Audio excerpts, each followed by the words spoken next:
우리나라는 현재 자유민주주의 정치체제와 그리고 자본주의 시장경제체제를 두 축으로 운영되고 있습니다.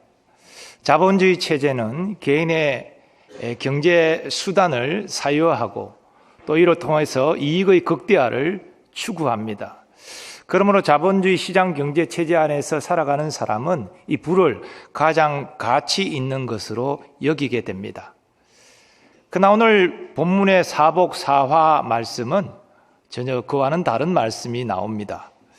예수님께서 말씀하신 사복선언을 제가 쉬운 성경으로 다시 읽어드리겠습니다.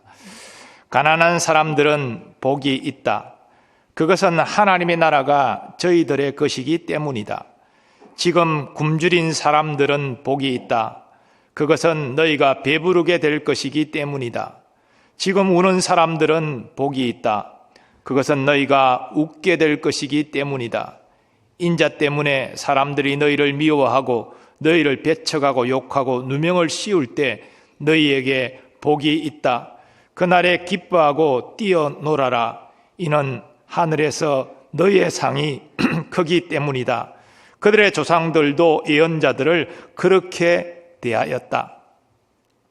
예수님은 가난한 자, 굶주린 자, 우는 자, 또 예수님 때문에 박해받은 자가 복이 있는 자라 말씀하십니다.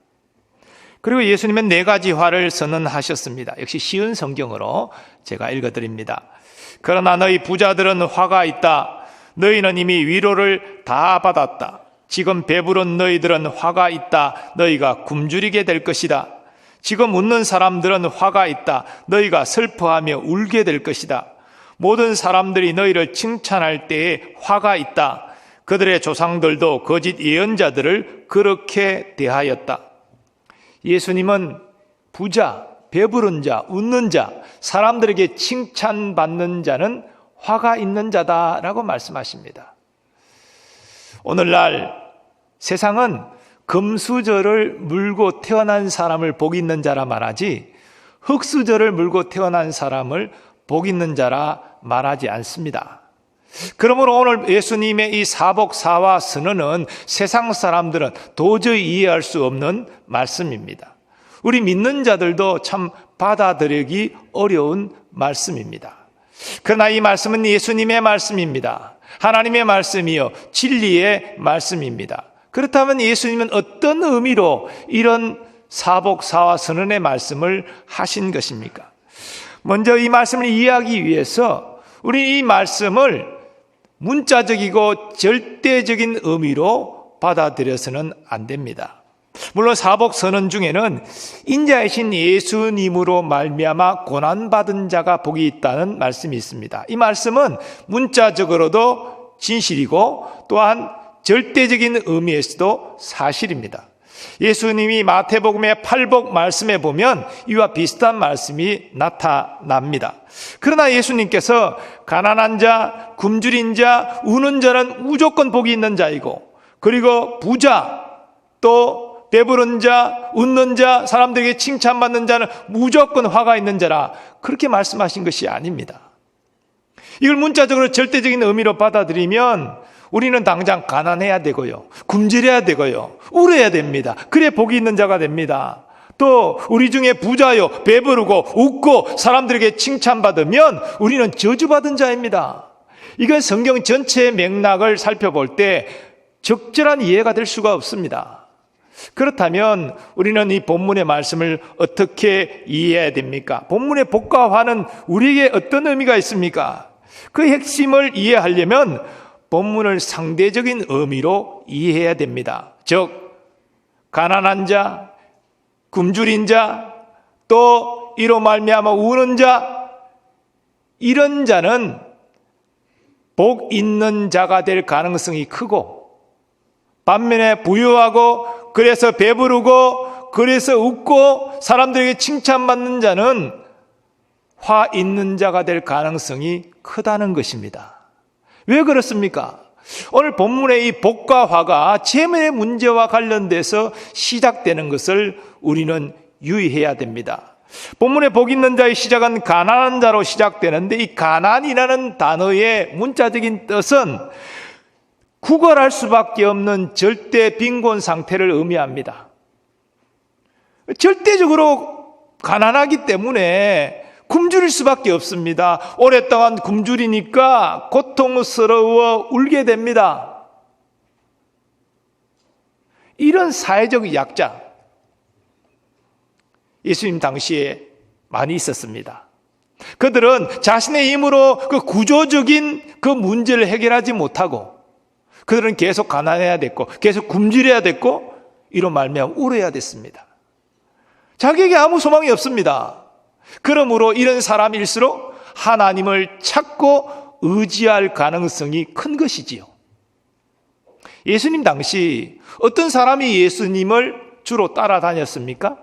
사회적 약자들이 따라다녔습니다. 가난한 자, 배고픈 자, 병들어 고통받는 자, 억압에 눌린 자, 이런 사람들 예수님을 대거 따라다녔습니다. 그리고 예수님을 따라다님으로 말미암아 또한 고난도 받았습니다. 우리가 복 있는 자를 이런 의미로 하나님을 찾고 의지하는 것과 연결해서 이해한다면, 오늘 예수님이 말씀하신 4가지 복 선언의 내용은 자연스럽게 팔복의 예수님의 말씀과 연결됩니다.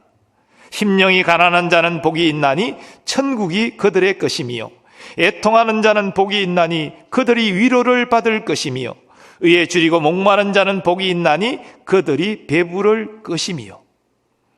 반면에 부자는 그 부유함 때문에 배부릅니다. 행복합니다. 사람들의 칭송을 듣습니다. 그러므로 그 마음이 교만해져서 하나님을 찾고 의지할 가능성이 떨어지게 되지요. 예수님 당시에 부자들, 권력자들, 종교 지도자들 대부분 예수님을 배척하고 무시했습니다. 그러므로 저들은 화 있는 자가 된 것이지요. 그러므로 우리가 복 있는 사람이 되기 위해서는 무엇보다 오늘 본문의 말씀을 따라 재물에 대한 바른 이해와 실천이 중요합니다. 단지 가난하기 때문에 복이 있는 자가 아니라, 단지 부자이기 때문에 화 있는 자가 아니라, 재물을 어떻게 이해하고 어떻게 쓰는지에 대한 바른 실천을 하지 않기 때문에 여기에서 복과 화가 갈리는 것이지요. 그러면 성경은 재물에 대하여 무엇을 우리에게 가르치고 있습니까? 첫째, 성경은 재물 자체를 악한 것으로 보지 않습니다. 말씀드린 대로 우리가 재물이 있고 없고 문제가 복과 화를 가르는 것이 아니라, 재물 때문에 하나님을 대하는 자세가 달라지기 때문에 여기서 복과 화가 갈라진다면 우리 재물에 대해서 바로 이해해야 되지 않습니까? 근데 성경은 재물을 가치 중립적인 것으로 말하지 악한 것으로 말하지 않습니다. 더 나아가 우리가 정직과 성실로 열심히 땀을 흘려 소득을 얻는 것을 하나님이 주신 복으로 성경은 이해합니다. 또 성경은 여호와를 경외하는 자에게 하나님께서 재물의 복을 주신다, 그렇게 말하고 있습니다. 잠언 22장 4절 말씀, 겸손과 여호와를 경외함의 보상은 재물과 영광과 생명이니라. 하나님을 경외하는 자에게 하나님이 재물의 복을 주십니다. 그런데 이 하나님이 주신 재물이 어떻게 악한 것이 될 수 있습니까? 아브라함은 하나님을 경외하는 자로 물질의 복을 받습니다. 또한 솔로몬 왕도 정말 하나님 앞에 합한 자세로 나아갈 때 지혜와 더불어 놀라운 재물의 복을 받았습니다. 우리가 가끔 이 물질, 재물 이 자체가 마치 악한 것처럼 이렇게 터부시하는 경향이 있는데, 성경은 그렇게 가르치지 않습니다. 이건 헬라 이원론에서 온 것입니다. 정신적인 것은 귀한 것이고 물질적인 것은 다 악한 것이다. 이건 비성경적인 것임을 우리는 명심해야 됩니다. 두 번째로 우리가 유의할 것은, 성경은 하나님보다 재물을 추구하는 욕심을 정죄합니다. 타락한 인간은 하나님이 주시는 재물의 복을 사모하는 것이 아니라 자신의 욕심을 만족시켜줄 재물을 추구합니다. 그런데 그렇게 재물을 얻으려고 쌓으려고 하다 보면 다른 사람을 속입니다. 다른 사람에게 해를 가합니다. 그렇게 해서 쌓은 물질을 의지하고 그 물질의 노예가 되어서 살아가는 것을 보게 됩니다. 그래서 성경은 스스로 부하려 하는 자를 엄히 경고합니다. 부하려 하는 자들은 시험과 올무와 여러 가지 어리석고 해로운 욕심에 떨어지나니 곧 사람으로 파멸과 멸망에 빠지게 하는 것이라. 돈을 사랑함이 일만하게 뿌리가 되나니 이것을 탐내는 자들은 미혹을 받아 믿음에서 떠나 많은 근심으로써 자기를 찔렀도다. 사도 바울은 지금 이 경고를 세상 사람들에게 하는 것이 아닙니다. 교회 안에 있는 믿는 자들을 향해서 하고 있는 것입니다. 그러니까 예수 믿어도 우리 안에 이 탐심, 재물에 대한 욕심이 여전히 남아있기 때문이지요. 그러므로 재물에 대해 우리가 가져야 될 바른 자세는 이 자족하는 자세입니다. 우리가 세상에 아무것도 가지고 온 것이 없음에 또한 아무것도 가지고 가지 못하리니 우리가 먹을 것과 입을 것이 있은즉 족한 줄로 알 것이니라. 이 자족하는 마음은 지금 내게 하나님이 허락하신 것에 대해서 감사하고 만족하는 것이지요. 하나님 우리 모두가 하나님이 허락하신 것에 대해서 감사하고 자족하는 자가 되기를 원하십니다. 우리가 그렇게 자족하는 마음을 가지면요, 우리가 비록 비싼 음식 먹지 않아도요, 우리 마음에는 만족함이 있습니다. 얼마나 비싼 음식을 먹느냐가 중요한 것이 아니라 누구와 어떤 관계 속에서 음식을 먹느냐, 그게 중요한 거죠. 예. 그리고 비싼 옷 입지 않아도요, 우리가 감사하고 자족하는 마음이 있으면 우리가 지금 입은 것만으로 기뻐할 수 있습니다. 하나님은 감사하고 자족하는 사람에게 참 만족과 기쁨을 주시는 것이지요. 이렇게 하나님이 주시는 만족함과 기쁨이 있다면 그것이 바로 복 있는 자가 아니겠습니까? 세 번째로 성경은 재물을 하나님의 뜻대로 합당하게 사용할 것을 명령합니다. 성경은 하나님께서 우리 손이 수고한 대로 먹을 수 있도록 복을 주신다고 말하고 있습니다. 그래서 우리가 열심히 정직해야 되고요, 물론 성실해야 되고요, 그래서 소득을 얻어서 나와 가족을 위해서 쓰는 것, 그건 나쁜 것이 아닙니다. 하나님이 주신 복입니다. 근데 문제는 재물을 쓰는 일에 있어서 그게 전부가 아니라는 것이지요.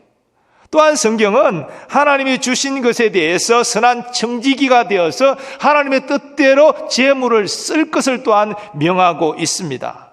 사도 바울은 성령의 감동으로 사랑하는 제자 디모데에게 그 사실을 이렇게 가르쳤습니다. 네가 이 세대에서 부한 자들을 명하여 마음을 높이지 말고 정함이 없는 재물에 소망을 두지 말고 오직 우리에게 모든 것을 후히 주사 누리게 하시는 하나님께 두며 선을 행하고 선한 사업을 많이 하고 나누어 주기를 좋아하며 너그러운 자가 되게 하라. 이것이 장래에 자기를 위하여 좋은 틀을 쌓아 참된 생명을 취하는 것이니라. 우리의 마음을 재물에 두면 안 되고 하나님께 둬야 된다는 것입니다. 그럴 때 하나님이 주신 것에 대해서 감사하면서 그 재물을 하나님의 뜻대로 선한 일에 쓸 수가 있다는 것이지요. 선한 일이 어떤 것입니까? 하나님이 기뻐하시는 일들이지요. 우리가 우리의 재물로 영혼을 구원하는 일에 쓴다, 전도하고 선교하는 일에 사용한다, 하나님의 선한 일이지요. 또한 어려움 당한 그런 사람들을 위해서 재물을 나눈다, 그 선한 일이지요. 교회 안에 어려운 지체를 남 모르게 돕는다, 하나님은 다 알고 계시잖아요. 그 선한 일입니다. 교회 바깥에 어려운 이웃을 사랑하는 마음으로 섬긴다, 이 선한 일입니다. 우리가 연초에 천사 운동을 하는 것도 그런 의미 아닙니까? 하나님의 선한 일에 믿음으로 동참하는 것입니다. 사도 바울은 이렇게 하나님 주신 재물을 선한 일을 쓸 때에 자기를 위하여 좋은 틀을 쌓는 것이고 참된 생명을 취하는 것이다, 그렇게 말했습니다. 예수님도 똑같은 취지의 말씀을 하셨습니다. 너희를 위하여 보물을 땅에 쌓아두지 말라. 거기는 좀과 동록이 해하며 도둑이 구멍을 뚫고 도둑질하느니라. 오직 너희를 위하여 보물을 하늘에 쌓아두라. 거기는 좀이나 동록이 해하지 못하며 도둑이 구멍을 뚫지도 못하고 도둑질도 못하느니라. 물질에 대한 욕망 때문에 그저 자기와 자기 가족만을 위해서 쓰고 쌓아둔 재물조차도 다른 사람 주기 아까워하는 이런 사람은 보물을 땅에 쌓아두는 어리석은 자입니다. 그가 죽으면 재물을 가져갑니까? 자식에게 물려준다고요? 자식이 그 돈 때문에 복이 될지 화가 될지 어떻게 합니까? 많은 경우 화가 되는 경우가 많습니다. 불로소득이라는 게 그런 거예요. 그러나 하나님이 주신 것에 대해서 감사하면서 자족하면서 물론 자기 가족을 위해서 쓰지만 근검전략해서 하나님 나라를 위해서 주의 어려운 사람을 위해서 쓰고 베푸는 사람은 보물을 하늘에 쌓아두는 지혜로운 자가 되는 것입니다. 하나님께서는 우리 모두가 그렇게 하늘에 보물을 쌓아두는 지혜로운 자가 되기를 원하십니다. 여러분, 그런 인생은 하나님께서 기뻐하시기 때문에요. 하나님은 확실히 그를 믿기 때문에요. 그에게 더 좋은 것을 주십니다. 더 많은 물질의 복도 주십니다. 그래서 더 많이 하나님의 일에 부유하게 하십니다. 하나님께 쓰임받는 삶이 되는 것이고, 이런 사람은 이 땅에서도 존경받지만 하늘의 큰 상을 받는 자입니다. 그와 같은 자가 복 있는 자인 것이지요. 미국의 록펠러는 석유 사업으로 큰 부자가 되었습니다. 33세 그런 백만장자가 되었고요. 43세 미국의 최고의 부자, 53세는 전 세계 최고 갑부가 되었습니다. 그런데 세계에서 제일 부자가 되었는데 록펠러는 행복하지 않았습니다. 그의 사업 과정을 보면 다른 사업을 무너뜨리고 경쟁자를 도태시키고 그렇게 해서 금을 모았는데 그 피곤한 삶이 얼마나 괴로웠겠습니까? 전혀 행복하지 않았습니다. 그러다가 55세 사형 선고를 받습니다. 당신 1년밖에 못 삽니다. 그 많은 돈이 무슨 소용이 있습니까? 1년 안에 죽는데 그 돈이 생명을 연장시키지 못하는데 이런 절망적인 상태의 그런 노입니다. 그가 마지막 검진을 하기 위해서 이제는 걸어다니지도 못하고 휠체어를 타고 병원 로비로 들어가는데 그 로비에 한 글귀가 눈에 들어왔습니다. 주는 것이 받는 것보다 복이 있다. 바로 사도행전에 나오는 예수님의 말씀이지요. 그 글귀를 보는 순간 그가 큰 감동을 받고 선한 기운이 온몸을 감싸는 가운데 그런 눈을 감고 생각에 잠깁니다. 그리고 시간이 조금 지나자 주위에 시끄러운 소리가 들려서 그런 정신을 차리고 다시 현실로 돌아오는데 그 시끄러운 소리는 한 소녀의 입원비 문제로 병원 측과 보호자가 서로 다투는 내용이었습니다. 병원 측에서는 입원비가 없으면 입원시키지 못한다. 보호자는 곧 입원비를 마련할 테니까 급한 대로 먼저 입원시켜달라. 옥신각신하고 있습니다. 록펠러는 그 모습을 보면서 비서를 시켜서 보호자 모르게 병원비를 내게 합니다. 그 소녀는 당연히 입원이 되었지요. 그리고 얼마 지나지 않아서 그 소녀가 기적적으로 회복하게 되고 록펠러는 그것을 보면서 마음에 큰 기쁨을 경험하게 됩니다. 그는 얼마나 기뻤던지 나중에 그의 자서전에 그 순간을 이렇게 썼습니다. 나는 살면서 이렇게 행복한 삶이 있는 줄을 몰랐다. 그리고 그는 그 순간부터 나눔의 삶을 작정합니다. 자선단체를 세우고 많은 일들을 하기 시작합니다. 근데 기적적으로 1년밖에 못 살던 그가 병이 치유됩니다. 그리고 그는 자그마치 98세까지 삽니다. 이 나눔을 결정한 이후에 그는 정말 베풀고 섬기며 그렇게 살았습니다. 그가 생애 끝자락에서 자신의 삶을 돌아보면서 이렇게 회고합니다. 인생 전반기인 55년은 쫓기며 살았지만 후반기 43년은 행복하게 살았다. 사랑하는 여러분, 록펠러의 경우에 알 수 있듯이 세계 부자라고 행복한 거 아닙니다. 오히려 많은 재물이 자신의 주인이 되어서 자신을 억누르는, 그래서 행복하지 못한 그렇게 삶을 살게 됩니다. 그러면 당연히 하나님과 멀어지겠죠. 이런 인생은 복 있는 인생이 아니라 화 있는 인생인 것입니다. 반면에 가난하고 줄이고 고통받을지라도 그 나의 문제 때문에 하나님을 찾고 의지하고 하나님을 만나게 되면 이것이 오히려 복이 되는 것입니다. 오늘 말씀에 따르면 하나님 나라가 그의 것이 되지요. 하나님이 배부르게 먹이시지요. 하나님이 웃게 하시지요. 이게 하나님의 은혜 안에 살아가는 자의 모습인 것입니다. 사도 바울 로마서에서 하나님의 나라는 먹는 것과 마시는 것이 아니요 오직 성령 안에 있는 의와 평안과 희락이라고 말하지 않았습니까? 이 하나님 나라가 바로 은혜 받은 자의 삶에서 경험되는 나라입니다. 하나님의 은혜를 아는 사람은 하나님이 주신 재물에 감사하고 자족합니다. 그리고 그 재물을 하나님이 기뻐하시는 선한 일에 믿음으로 사용합니다. 하나님께서는 이런 자를 사랑하시지요. 더 많은 것을 맡기시지요. 더 선한 일에 부유하게 하십니다. 이것이 우리가 소원해야 될 복 있는 자의 모습입니다. 성경이 말하는 복은 우리가 가난하든 부유하든 거기에 핵심이 있는 것이 아니라 하나님을 사랑하고 하나님 말씀 따라 살아가는데 그 복의 핵심이 있음을 말해주고 있습니다. 여러분, 우리가 가난할지라도 그래서 때로 굶주리고 정말 고통 가운데 때로 눈물 흘리는 일이 있다 할지라도 얼마든지 우리는 하나님을 섬길 수 있습니다. 우리가 가난하다고 정말 하나님 만나기를 사모하며 예배 드릴 수 없습니까? 드릴 수 있습니다. 우리가 가난해도 정말 기쁨으로 찬송할 수 있고요. 성령 안에서 뜨겁게 기도할 수 있습니다. 가난하면 교회 못 섬깁니까? 가난하면 전도 못합니까? 할 수 있습니다. 왜 못한다고 말씀하십니까? 아닙니다. 이건 믿음의 문제지 경제력의 문제가 아닌 것이지요. 부자도 마찬가지입니다. 부자는 상대적으로 하나님을 의지하지 않고 자신의 재물을 의지할 가능성이 큰 것은 사실이지만 부자도 하나님이 자기에게 부유케 하시는 뜻을 알고 감사하고 자족하면서 자기를 위해서는 경건절제하고 하나님 나라를 위해서 선한을 위해서 부유하게 쓸 수 있습니다. 그런 믿음의 사람 많이 있습니다.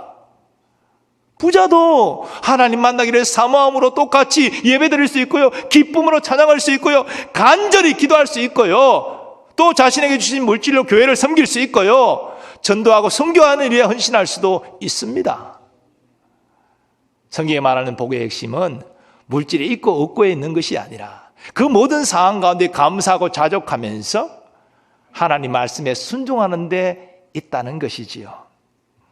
사랑하는 여러분, 여러분의 경제적 형편이 여러 가지 다양할 것입니다. 때로는 궁핍할 때도 있을 수 있고 때로는 하나님이 부유케 하실 수도 있습니다. 하지만 거기에 복의 핵심이 있는 것이 아니라 어떤 상황 가운데 있든지 감사하고 자족하고 하나님을 사랑함으로 하나님 말씀대로 살아내는데 복이 핵심이 있다는 것을 기억하시기 바랍니다.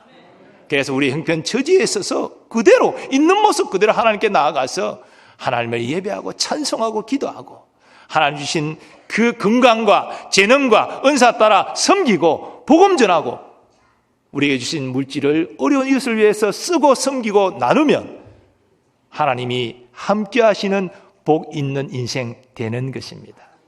하나님이 이런 마음에 평안 주시고 기쁨 주시고 어떤 금은 보아라도 살 수 없는 마음의 평강과 기쁨을 여러분에게 주실 줄 믿습니다.